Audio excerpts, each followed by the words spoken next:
Es hora de ponernos al día con nuestros derechos. Por la vivienda digna, la recuperación justa y la justicia social, les damos la bienvenida a su programa Tus Derechos al Día. Y estamos aquí otra vez en Tus Derechos al Día, este espacio auspiciado por Ayuda Legal Puerto Rico con la idea de que podamos hablar de temas que inciden en derechos, en política pública con un poco más de espacio. Tenemos este espacio lleno, ¿verdad? Porque estábamos haciendo otra cosa para el programa de alquileres dignos de Ayuda Legal Puerto Rico, pero presento Usual Suspect. Saludos cordiales. Número 1, Verónica González, del programa de recuperación justa. Saludos, Vero. Usual Suspect número 2, Gloria Meléndez, del programa de apoderamiento legal. Y tú estás aquí también, debateador emergente. Saludos cordiales. Saludos, Claudia Hernández, del programa de Alquileres Dignos. Y aquí al lado de la mesa que apoya tenemos también a la compañera Naomi López, que está aquí con nosotras. Naomi López Rivera, debo decir. Agradecida de estar en este espacio, y siempre a Wilton Vargas acá en Webnéticos que hace este espacio posible. Gente, en Puerto Rico muchas veces no se reacciona o no se habla de los temas o no se presta atención hasta que suceden tragedias. Lamentablemente las tragedias, por más horribles y devastadoras que sean, también sufren o pasan el riesgo de momento de verse como un caso aislado, como algo que sucedió una vez, en vez de verse como un problema sistemático, y por eso es que es importante detenerse y hablar y desmenuzar las cosas que pasan en este país. Y hoy queremos hablar sobre lo que está sucediendo en los hogares de cuidado. Como sabemos, en los últimos días han trascendido unos visuales desgarradores sobre este maltrato, abuso, tortura institucional que sufre una adulta mayor en un hogar que está ubicado en Las Piedras.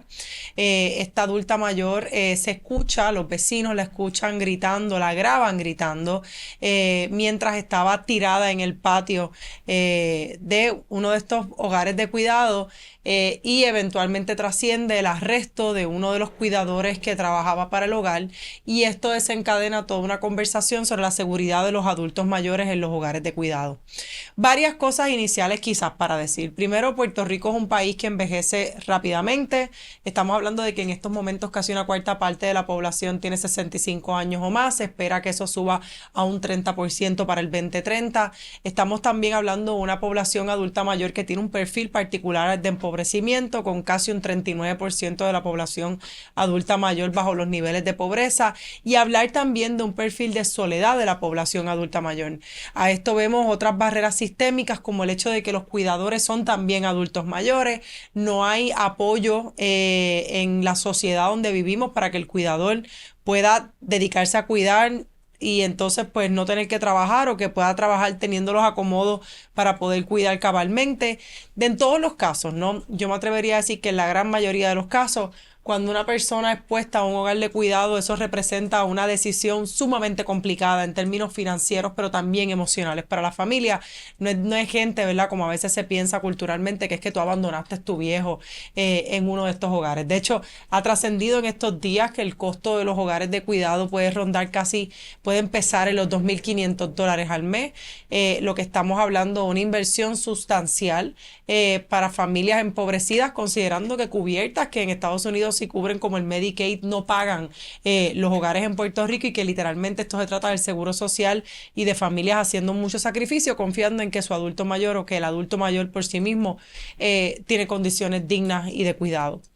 Esto ha arrojado la pregunta de quién es responsable por estas instancias de abuso. Obviamente el caso de esta señora ha sacado muchos otros casos que los ha estado reseñando la prensa. ¿Quién es responsable? Y para sorpresa de absolutamente nadie, hemos tenido secretarios de agencia principalísimos en la conversación desaparecido. Hemos tenido comunicados de prensa que en vez de irse hacia el asunto de expresar solidaridad con las familias, terminan siendo exculpatorios. Hemos tenido también un tirijala entre personas que suponen estar en la misma administración de país.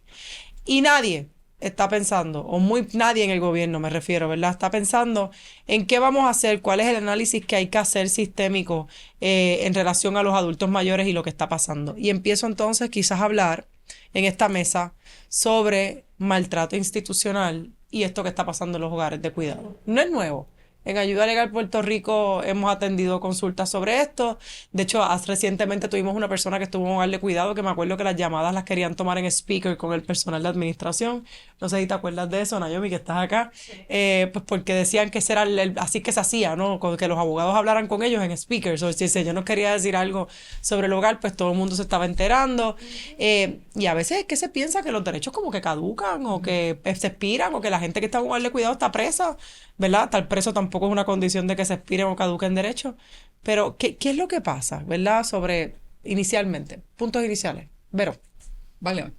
Inca. Bueno, ¿qué es lo que pasa? Yo creo que hay un problema no solo de crecimiento en la población, el crecimiento de la población de adultos mayores, de los sistemas de apoyo que pueden tener esa familia. Estamos hablando, como tú habías mencionado, de personas empobrecidas, personas que tal vez no tienen hijos, no tienen familia cercana, o los tienen, están en Estados Unidos o no están en condiciones de apoyarlos porque no tengan los recursos económicos, no tengan los recursos emocionales para atender a una persona en un estado avanzado de edad que conlleva algún cuidado particular. Y eso pues hace que sea necesario un apoyo que lamentablemente no tenemos. Primero porque el Estado no lo está proveyendo. La mayoría, el Medicaid no lo cubre, no hay cuidados extendidos suficientes por parte del gobierno, no hay hogares de cuidado más que a través de empresas privadas. Y si son una empresa privada, por definición, lo que están es un negocio, ¿verdad? Y como todo negocio, lo que busca es lucro, ¿verdad? Y recuperar su inversión y ganar dinero. Mientras se vuelva un negocio, mientras estamos hablando del cuidado como mercancía, pues hablar de derechos es mucho más complejo. Porque entonces pasa a un segundo plano. No porque lo sea, sino que ese no es el criterio rector. Sí, hablábamos ahorita, Vero y yo, antes de comenzar aquí, sobre este asunto de la comercialización de estos servicios y de lo terrible que es, porque leyendo las notas de prensa, hablábamos de industria de cuido, hablábamos de comprar el servicio de cuido, y tratar el servicio de cuido no como un derecho que tienen las personas, como bien decía Vero ahora mismo, Como un servicio. sino como un servicio que uno no necesariamente tiene derecho a acceder, sino que uno tiene que comprar. Así que eso para mí es un problema bien importante. Pero además, yo veo que hay un problema estructural que tenemos que ir atendiendo, porque el país no se ha preparado para este aumento que se veía venir tan grande de la población adulta mayor. Hablábamos y hemos mencionado en varios momentos, se ha mencionado muchísimo en estos días, que una tercera parte de la población puertorriqueña, y se espera que siga aumentando, son personas adultas mayores, y sin embargo el Estado no tiene una agencia, una estructura completa, fija, única, que atienda esta población, como sí puede hacer que atienda otras poblaciones. Y por ejemplo tenemos Prospera, que está dentro de Asume, que atiende los asuntos de alimentos, pero también tenemos asuntos de adultos mayores atendidos por ADFAN, que es la Administración para el Desarrollo de la Familia, y también tenemos aparte y de forma separada la OPEA, y así tenemos el Departamento de la Familia también licenciando servicios a adultos mayores de salud y de cuidado y otras cosas.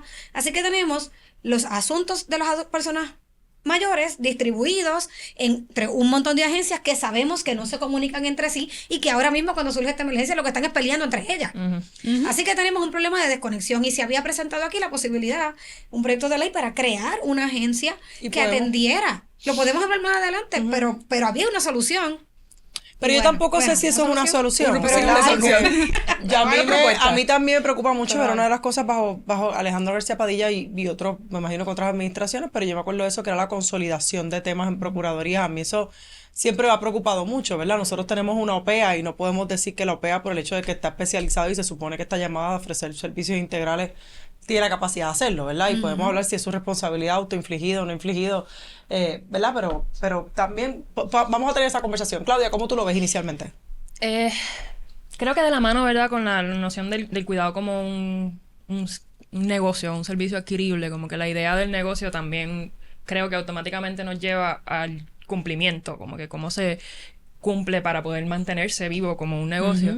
Y eso me genera como una línea de más preguntas, ¿no? Y en estos casos, pues, todos estos centros de cuidado tienen que tener una licencia que suponen, ¿verdad?, unos cumplimientos, pero no sé si en esta mirada un poco tal vez superficial de cumplir, es como que, bueno, pues ok, pues tienen el plan, tienen el coso del fuego, cumple, pero no hay necesariamente una manera, ¿verdad?, de ver, observar, no sé si fiscalizar es la palabra, el día a día, ¿verdad?, lo que está pasando en estos centros, más allá de una cuestión de, pues, tienes tu licencia al día porque cumpliste con 4 puntos en un papel, eso, ¿verdad? Y eso genera otras preguntas sobre quién es llamado entonces Fiscalización. a esta Supervisar. a esta supervisión. Y quizás empezar por ahí, ¿no?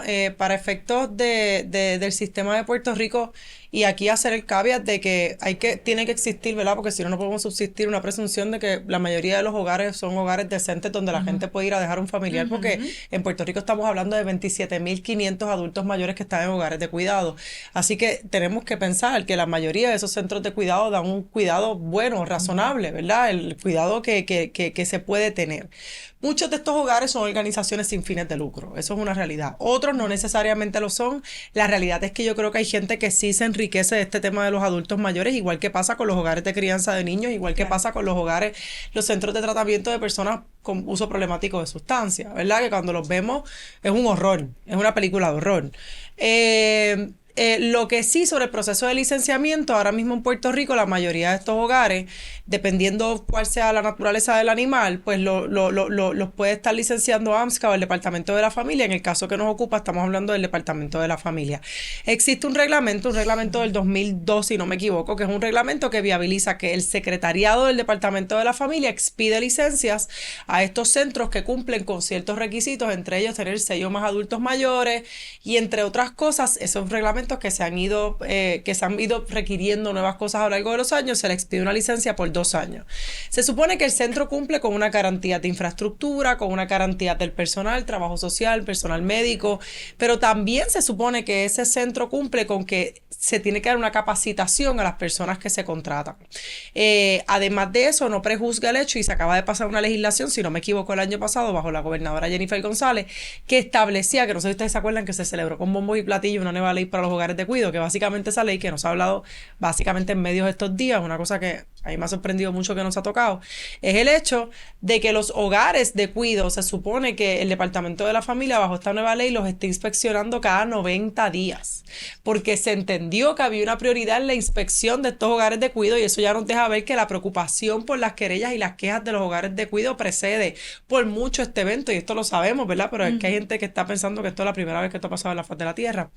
Y también establece el deber que tienen familiares y que tienen los mismos adultos mayores a pedir que esas inspecciones se den, a pedir otro tipo de inspecciones. Lo traigo porque una de las cosas que también acaba de ser modificado, y es lo que genera en parte una controversia entre la OPEA y el Departamento de la Familia, que a mí me parece que es una controversia, no es la prioridad ahora mismo, no es un punta de lanza para otras tantas cosas, pero literalmente es que el Departamento de la Familia aprobó una plataforma que se llama el Sistema Unificado de Licenciamiento y Monitoreo de Hogares de Cuidado, donde se supone que va a haber una comunicación de cumplimiento, etcétera, etcétera, entre los hogares y familias, y en parte, pues una de las cosas que se hace es que se eliminan facultades, no se eliminan, pero a OPEA no va a tener el mismo acceso a la información, entre otros elementos, ¿no? OPEA sigue teniendo, la oficina del procurador de edad avanzada, la procuradora Yolanda Varela, la capacidad de poder investigar, de poder hacer inspecciones, porque todo es parte de la ley ministerial, ¿verdad? Y la legislación no se cambia. Pero lo que sí demuestra esto es varias cosas. Primero, la administradora de FAM, que no es quien aprueba el licenciamiento, ha sido la portavoz del Departamento de la Familia. Y revela que este hogar tenía más de 10 querellas previas. El departamento revela, de hecho anoche se reveló en uno de los programas de televisión, que el departamento en septiembre sacó a todos sus participantes que se pagaban directamente a través del Departamento de la Familia, dejó a 5 participantes que costeaban familias privadas, diciendo que es que no podían comunicarse con los familiares y que no tenían jurisdicción, que no podían hacer nada por esos adultos mayores. 3 se fueron, 2 se quedaron, 1 se hospitalizó y la señora esta. O sea que el Departamento de la Familia, sabiendas de que este hogar, quien de hecho por el hecho de las querellas se le había prohibido recibir nuevos servicios, pero no se le había prohibido operar, sabe que este sitio es un riesgo para la salud y la seguridad y lo mantiene operando. ADFAM no tiene nada que ver en esto, pero es la portavoz. El secretariado del Departamento de la Familia no aparece. OPEA tiene una facultad revisora que, por ejemplo, podría estar activando, qué sé yo pienso en voz alta, una colaboración con el Colegio de Trabajos Sociales para hacer brigadas, para empezar a inspeccionar, porque tiene la facultad de hacerlo bajo la ley orgánica. Pero, sin embargo, pues lo que decimos, pues no hay chavos en OPEA tampoco. Entonces, los adultos mayores se quedan un poco ahí como que fastidiados, fritos, con nadie que asuma custodias de emergencia, con nadie que vele por su seguridad. Y la gobernadora pues dice que es un loco, que esto fue un loco. Y se descarta así el tema, que es un asunto mucho más preocupante. Perdón. Nada, o sea, tal vez te voy a cambiar un poco el tema, pero estoy pensando en esta cuestión un poco de lavarse las manos y batearse como que a quién le toca. Y, o sea, nosotras cuando recibimos llamadas de adultas mayores las mandamos a esta agencia, ¿no? Claro. Y siempre apostamos, ¿verdad? Que las agencias van a hacer su trabajo, pero escuchándote, ¿verdad? Lo que pienso es como, qué fuerte para la gente también que está viendo esta reacción, ¿no? Que de momento sentir que no van a tener a dónde ir, ¿verdad? En estas circunstancias. Porque quien puede llamar a responder no está, y como de momento pensando en, ¿verdad? En cómo hacer no vale la pena, la idea de que no vale la pena. Sí, y eso está, o sea, en el discurso, en el imaginario, ¿verdad? Sea verdad o no, en el imaginario de la gente está como que ahí lo que hacen es maltratar gente, ¿verdad? Y eso no es necesariamente cierto, pero a la vez, ¿verdad? Lo estamos viendo y de momento ver que el Estado no hace nada, como creo que es fuerte también para las propias personas adultas mayores que están viendo esto, que ven televisión y ven las noticias todo el tiempo, para el espíritu de la gente, como que no haya nadie que les importe, que lo que hagan es decir, eso no me tocaba a mí. No, que tú te fuiste a trabajar hoy pensando que a tu mamá que está en un hogar o a tu tía que está en un hogar la están maltratando y que tú eres cómplice porque tú no estás haciendo nada, porque el Estado lo que hizo eso sí lo hicieron. Hablar de que los familiares no los van a visitar, de que esto es culpa de los familiares. Que si usted ve algo, usted tiene que reportarlo. If you see something, say something. Verónica, Sí. a ti te encanta esa parte cuando responsabilizan a la gente por las fallas del gobierno. Sí. Vale, voy a tratar de no reaccionar a eso de que esperamos que la agencia haga su trabajo, pero que conste que no fui yo la que lo dije. Apuesto a eso. Bueno, pero esperamos a que la agencia hagan su trabajo. Yo creo que tiene que haber algún tipo de confianza en que el sistema va a operar. Por eso vivimos en el desasocidio, porque no opera. Si no estaríamos en el te lo dije, no estamos ahí. Yo sé. No, pero creo que sí, claramente el problema de culpar a la gente por la situación en las que se encuentra o en la que el Estado las pone. La vieja confianza. Siempre es la solución. Y la respuesta y mi preocupación va a ser que cuando pienso cuál yo veo posible, cuál va a ser la respuesta, pienso en dos cosas. La primera es que la gente tiene que pues hacerse cargo de sus familiares, cuando sabemos que para mucha gente eso no es real. Primero, bueno, todo el mundo tiene familiares cercanos que lo pueda hacer, ¿verdad? O punto, no los tiene. familiares. O familiares, punto. Y no todo el mundo tiene esa capacidad. También tenemos que reconocernos que a pesar de que la sociedad nos impone este rol de cuidador, especialmente las mujeres como cuidadoras, esto no es un chip innato. No todo el mundo tiene la capacidad de cuidar a otras personas, particularmente personas que tienen necesidades particulares o específicas. Tratar a una persona que padece de demencia, que padece de Alzheimer, que simplemente su capacidad física está altamente degradada, no es algo que cualquier persona pueda hacer. Y en esa misma línea, la otra que yo veo posible como una respuesta del Estado, y surge de literalmente una línea que mencionó la procuradora, es de ver quiénes son los cuidadores. Yo pienso, ¿cuál va a ser la respuesta del Estado posible? Regular aún más quiénes pueden ser los cuidadores. Y eso a mí me preocupa. No porque creo que cualquier persona pueda hacer este trabajo, lo que acabo de decir, pero me preocupa que ponerle más cargas y limitar, por ejemplo, a personas que hayan tenido un historial de adicción o personas que hayan tenido un historial de salud mental, o pedirle más requisitos de licenciamiento, más requisitos de educación, pues también lo que hace es reducir la capacidad de los centros que ya existen y que no existan nuevos. Entonces vamos a tener, ¿dónde va entonces la gente? Obviamente no estoy sugiriendo de que los deben tratar mal, pero sí creo que lo que puede causar es una sobrecorrección, que lo que haga es limitar la disponibilidad de servicios que el Estado no está proveyendo y que ya son limitados de por sí. $2,500 al menos, algo que la inmensa mayoría de nosotros podemos costear. Y ponerle más limitaciones puede hacer que esos costos incluso aumenten. Entonces me preocupa que la reacción sea, pues, ante el escándalo, ¿verdad? Ante esta situación muy particular, que entonces se pongan trabas que no permitan que la gente acceda a algo que realmente necesita. Sí. Yo estoy de acuerdo. Yo creo que el problema no es falta de legislación, el problema no es falta de regulaciones. Yo recuerdo que hace como un año, si no me equivoco, José Carlos Sánchez incluso sacó un reportaje de lo complicado que era para una persona que quería trabajar en un centro de cuidado, que estaba disponible, que sabía trabajar en un centro de cuidado y que para acceder a las licencias que le permitieran emplearse en este centro de cuidado era costosísimo y tenían que hacer un procedimiento de un montón de tiempo para poder recibir las licencias. emergencia, o sea que no estamos hablando de que cualquier persona pueda hacerlo, que eso sea que cualquiera que abra la puerta ya lo ponen ahí a cuidar gente. Hay que hacer un procedimiento y tener unas garantías de que la persona va a dar buen servicio y que sabe lo que está haciendo. Entonces, el problema no es ese, no es falta de legislación, el problema es falta de supervisión. Y es lo que decía Claudia al principio, es falta de supervisión, es fragmentación de los servicios. Lo hablamos recientemente en el taller que tuvimos para estudiantes y líderes sobre la fragmentación, la falta de integración de servicios y lo complicado que es para la gente tener que estar yendo a 3 o 4 agencias para obtener un solo servicio, y tener que presentar los mismos papeles siempre. Así que eso mismo sigue afectando a la población adulta mayor de forma distinta. Las que necesitan cuidado, tienes un montón de agencias que están metiendo la cuchara porque la ley se lo obliga, pero entonces a la misma vez no tienen comunicación entre ellas y lo que hacen es obstaculizarse mutuamente el servicio y la gente siempre sale tranquila. Sí. Hoy, de hecho, trasciende también que la Secretaría de la Vivienda se acaba de invertir $11,000 en un viaje que va a dar ahora mismo a San Diego, California, para adiestrarse sobre asuntos de la vejez. Mientras, y literalmente está saliendo hoy, a 2 días de que salga todo este reguero donde todos los medios están llenos de gente hablando sobre los temas de los derechos de hogar de cuidado, y la pregunta es ¿qué vamos a hacer? ¿No? ¿Para cuándo se deja la priorización? Entendiendo sobre todo que vienen periodos críticos.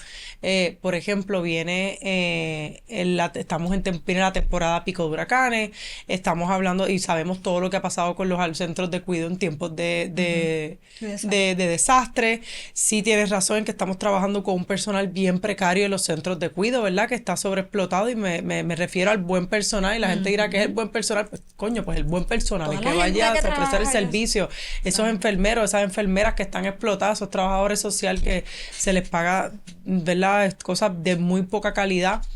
Y a la misma vez el Departamento de la Familia, sin duda alguna, tiene cada vez menos capacidad económica para poder costear trabajadoras sociales o el personal necesario para poder hacer las labores de monitoreo. Legislar para las gradas diciendo que vamos a poner inspecciones cada 90 días, cuando no podemos cumplir ni siquiera con decir cuántas querellas están pendientes. Es un problema, ¿verdad? Es reírse en la cara al país. A mí una de las cosas que también me llama la atención es el hecho de cómo los viejos son tan buenos para las campañas. Todas las campañas de todos los partidos tienen una escena de la persona candidata besando a un viejo encamado. Todas las campañas de todos los partidos tienen la mano de su candidata o candidato de predilección estrechando de la mano con la mano arrugada de un adulto mayor. Pero para el momento de las prioridades es bien difícil, ¿verdad?, que alguien finalmente responda. También entender que el tema de los adultos mayores está atado a una crisis de vivienda que no atiende las necesidades de la población adulta mayor. El hecho de que con fondos de recuperación, pero también bajo clasificaciones como proyectos importantes o críticos, de proyectos de urgencia a nivel estatal y municipal, se hayan puesto égidas, ha tenido cero redundancia en el hecho de que la población adulta mayor tenga seguridad en la vivienda. Ustedes no se olvidan tampoco de que hace par de años atrás, 1 o 2 años atrás, estábamos hablando de Leopoldo Figueroa, este residencial de adultos mayores donde literalmente las condiciones eran cada vez más precarias y cada vez más insalubres. Ante eso, algo diferente hace falta, ¿verdad? Desde Ayuda Legal Puerto Rico, nosotros atendemos una cuarta parte de las personas que atendemos de forma directa son adultas mayores. Eso es un número que ha ido, ¿verdad? Que yo creo que va a seguir en ascenso, ¿verdad? Porque refleja la realidad del país. Y yo creo que hay que tomar distintas estrategias un poco para hacer un censo honesto de lo que hay. Porque yo creo que una de las cosas que hay es que no hay una transparencia de qué cosas realmente hay, y lo que hay es un wish list. La gente piensa, por ejemplo, que hay amas de llave, porque lo escucho una y otra vez. Miren, no hay amas de llave. ¿Dónde están disponibles? ¿Cuántas quedan? ¿Dónde están? Ayuda para que un adulto mayor pueda bregar con ser un hoarder, ser una persona que tiene el síndrome ¿qué? De acumulación. El síndrome de acumulación, y sigue acumulando, pues los servicios de apoyo que hay para ese tipo de gente están bien limitados, pero ¿dónde están? Y yo creo que la integración de los servicios, que con seriedad se pueda hablar de esto, va a ser una prioridad importante. Ojalá que estemos viendo una nueva etapa donde OPEA va a estar más proactivo, fiscalizando al Departamento de la Familia, que derecho tiene así hacerlo. Y la obligación tiene de así hacerlo. Y que no se quede nada más de nuevo en decir que una persona es un loco, que esto es un caso aislado, se sepulta el tema y seguimos para adelante con otro debate político, ¿verdad?